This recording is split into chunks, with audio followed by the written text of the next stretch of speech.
So, ladies and gentlemen, welcome to our video of Moon Ketu in the first house of your birth chart.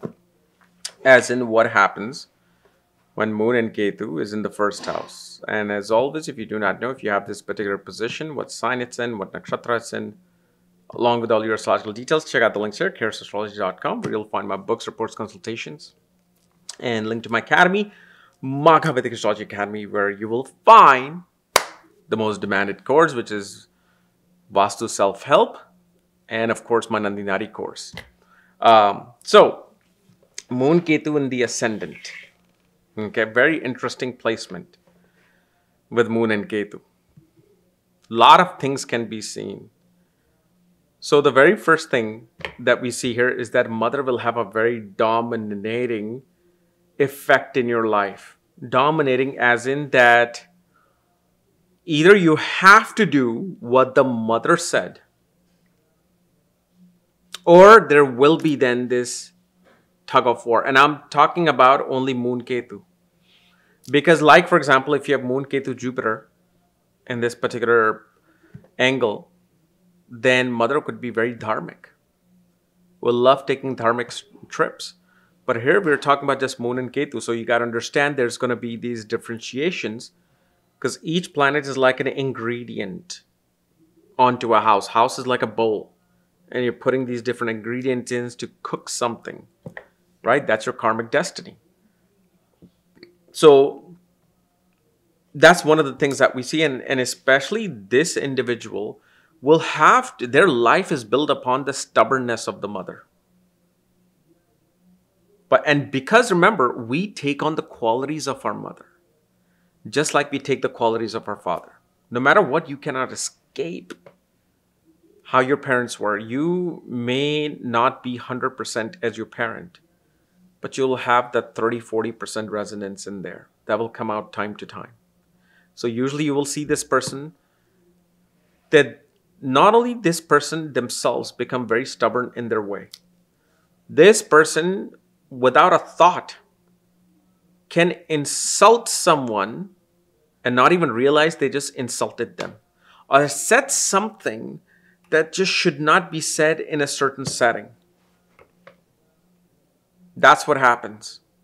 Like, this person may think that it's a funny part of the conversation, and they'll just blurt it out and say it, and the other group that they're sitting with will be like, oh, why would you say that?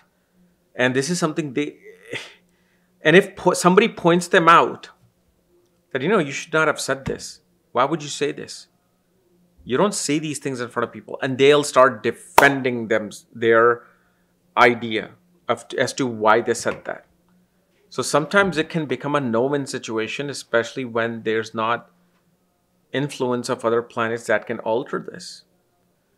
And one of the things we see is that this person may easily get swayed from one way to the other.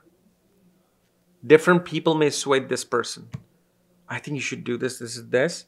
And they will start thinking about the path. And then suddenly they meet someone else. Say, no, this is how it needs to be. Da, da, da, da, da. They'll start going towards that path. And of course, especially before the age of, I would say 32 here, they will be like even cheated by other people. It's not relationship. It could be anything. It could be work. It could be business. It could be friendships. Now, is that a betrayal, or is that something that they brought upon themselves? And that would be the mystery that would be only solved when we look at the whole chart and see what are the intentions of this person in life, what timing that they were going through, to see why this event occurred. Is it because of their own stubbornness and wrongdoing, or is it something that happened to them? And of course, with Moon Ketu, we also see that mother would have had to deal with certain humiliation. And she would deal with that because of her ego. Because of her ego. First house is ego. It's the birth of ego. Like, especially the Kritika Nakshatra lies in the first house. Doesn't matter what sign it's there. Is the fire, the Agni, that wants to kind of like disperse light, wants to kind of like give birth to something. And this is when the birth comes in, the birth of ego takes place. And this is why sun becomes the significator of the first house, not because of for any reason, is because of the nakshatra cycle. The Kritika nakshatra is there. Fire, the sun, goes into the ascendant and makes life happen. Sometimes we also see, also it has to be confirmed by certain other planets, but mother may deal with like stones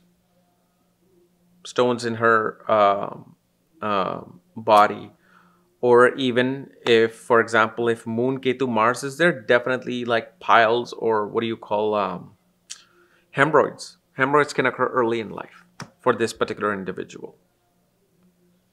And depending upon how this is, whether it's moon forward or backwards, sometimes we see mother may deal with certain psychological issues due to her own stubbornness and ego. And sometimes mother may have even dealt with like postpartum depression. You know, it's a thing where when a mother gives birth to a child, suddenly there's this notion of separation that occurs. So these things are seen. But of course, with moon Ketu, one thing we also see is that the solution to all your life's problem. So this placement itself is a remedy in itself. When you go to any dharmic spot, especially near a body of water, whatever it is that you have been dealing with in your mind, or whatever, let's say your mother's dealing with, you take your mother to that dharmic spot, meaning like a pilgrimage, like something which is infused with a lot of like pious energy, a lot of like spiritual energy. When you go to those places, you'll be like, it's like a sudden click, like sudden zap of electric jolt that comes in to just kind of release all that tension from yourself. But the thing is, with moon Ketu, you are going to see such people will run into problems with marriage because of the fact that once they're set in their ways, they're set in their ways. And you must be thinking, well, you just said that this person could be swayed by this person, that person. It happens in a different context. Doesn't necessarily happen in terms of like dealing with marriage, because what the thing is, marriage becomes this act of divided equality, right? 50 and 50. And this person, even after marriage, will feel like it's still them and their world and their habits and their single self behavior, SSB. And they just can't sometimes grasp that fact of that, hey, no, this is a marriage. It needs to be this way. So these are the things. And then, of course, mother and you both will have a body structure of your paternal grandfather. Okay, so paternal grandfather body structure comes into play.